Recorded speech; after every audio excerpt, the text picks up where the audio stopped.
Hello friends, welcome to my channel technical tips solution. আমার নাম মানিক। আজকে তোমাদের জন্য একটা খুবই ইম্পর্টেন্ট একটা ভিডিও নিয়ে এসেছি। সেটা হলো মাইক্রোসফট এক্সেলের মধ্যে তোমরা ক্যালেন্ডার কী করে তৈরি করবে সেটাই আমি তোমাদেরকে এই ভিডিওতে দেখাবো। তো বন্ধুরা প্লিজ একটু মনোযোগ সহকারে দেখবে ভিডিওটা। এটা একটা খুবই ইম্পর্টেন্ট একটা ভিডিও, স্কিপ না করে লাস্ট পর্যন্ত দেখবে ভিডিওটা, তাহলে তোমরা বুঝতে পারবে। আর যারা যারা মাইক্রোসফট এক্সেল নিয়ে জানতে যাচ্ছ বা শিখতে চাও তারা আমার এই ভিডিওটা পুরোটা দেখবে, তাহলে বুঝতে পারবে যে আমি কী করে করছি। তো ভিডিওটি শুরু করার আগে তোমাদের একটা কথা বলে নিই, যারা যারা প্রথমবার আমার চ্যানেলটা দেখছো প্লিজ আগে সাবস্ক্রাইবটা করে দাও, পাশে বেল আইকনটি আছে সেখানে প্রেস করে দাও। এরকমই ইন্টারেস্টিং ভিডিওর জন্য সবার কাছে তোমাদের কাছে নোটিফিকেশন পৌঁছে যাবে। তো ভিডিওটি শুরু করছি। তোমরা দেখতে পাচ্ছ এখানে একটা আমি ডেটা বানিয়ে রেখেছি।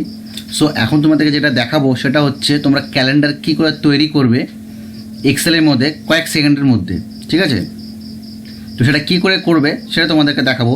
এখন যদি আমি এখানে এক্সাম্পল তোমাদেরকে দেখাচ্ছি একটা, যেমন আমি এখানে যে টাইপ করে করে যদি আমি এটাকে তৈরি করি তো সেটা আমার অনেক সময় লেগে যাবে। এটা তো আর পসিবল না যে একটা ক্যালেন্ডার তৈরি করা টাইপিং করে করে অনেকটা সময় লেগে যেতে পারে।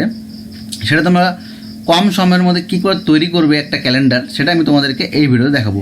তো বন্ধুরা প্লিজ মনোযোগ সহকারে দেখবে, কারণ এটা একটা খুবই ইম্পর্টেন্ট একটা ভিডিও।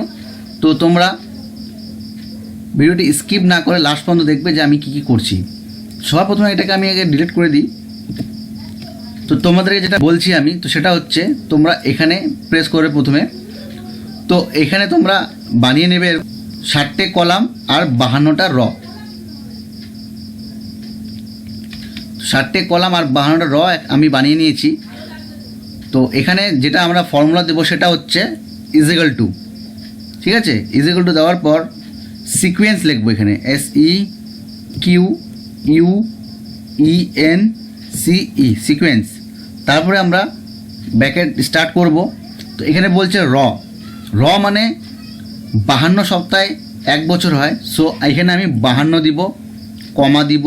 তারপরে এখানে বলছে কলাম মানে এই যে আমরা হচ্ছে 60টে কলাম তৈরি করেছি, মানে 7 দিনে 1 সপ্তাহ হয়, তো সেজন্য 7 কলাম। তো এখন আমি আবার কমা দিব, তারপরে ইনভার্টেড কমা দিব।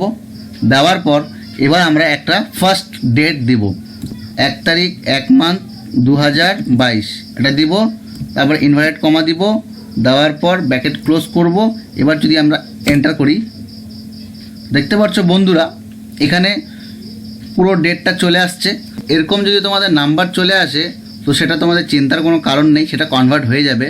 তো তার জন্য কী করতে হবে, পুরোটাকে সিলেক্ট করে নিতে হবে। পুরোটাকে আগে সিলেক্ট করে নেব। এই যে পুরোটাকে সিলেক্ট করে নেওয়ার পর এখন আমরা ডেটে কনভার্ট করব। এখানে আমরা প্রেস করব, করার পর তোমরা দেখতে পাচ্ছ বন্ধুরা ডেটে প্রেস করব। তো সবগুলো ডেটে কনভার্ট হয়ে গেছে। তো এখন তোমাদের যেটা দেখাবো, 1 তারিখ শনিবার পড়েছিল, তোমরা দেখে নিও। আমি তোমাদের একবার ক্যালেন্ডারটা অন করে দেখাচ্ছি। এটা যদি আমি জানুয়ারিতে যাই, এই যে 1 তারিখ শনিবার, 2 তারিখ রবিবার, 3 তারিখ সোমবার, 4 তারিখ মঙ্গলবার, 5 তারিখ বুধবার, বৃহস্পতিবার, শুক্রবার, আবার ওই শনিবার চলে আসছে। তো এবার তোমরা দেখতে পাচ্ছ তো পুরোটাই ম্যাচ করে গেছে। এভাবেই তোমরা এক্সেল থেকে ক্যালেন্ডার তৈরি করতে পারবে। তো বন্ধুরা ভিডিওটি দেখে তোমাদেরকে কেমন লাগলো? যদি ভিডিওটি দেখে তোমাদের ভালো লেগে থাকে অবশ্যই একটা লাইক করবে, কমেন্ট করবে। আর এরকমই ইন্টারেস্টিং ভিডিও পাওয়ার জন্য আমার এই চ্যানেলটাকে সাবস্ক্রাইব করতে হবে, পাশে বেল আইকনটি আছে সেখানে প্রেস করে দিতে হবে, তাহলে তোমাদের কাছে সবার প্রথমে নোটিফিকেশান পৌঁছে যাবে, তোমরা বুঝতে পারবে। আর আমার ফেসবুকের মধ্যে পেজ আছে আমার টেকনিক্যাল টিপ সলিউশন বলে, সেই পেজে গিয়ে তোমরা সার্চ করে আমাকে ফলো করতে পারো, সেখানে ভিডিওগুলো আছে তোমরা দেখতে পারো, প্লাস বন্ধুদের সাথে শেয়ার করতে পারো। ভালো থাকবে, সুস্থ থাকবে, আর আমার এই ভিডিওটা তোমরা দেখতে থাকবে। আবার দেখা হচ্ছে তোমাদের সাথে পরবর্তী ভিডিওতে। ধন্যবাদ।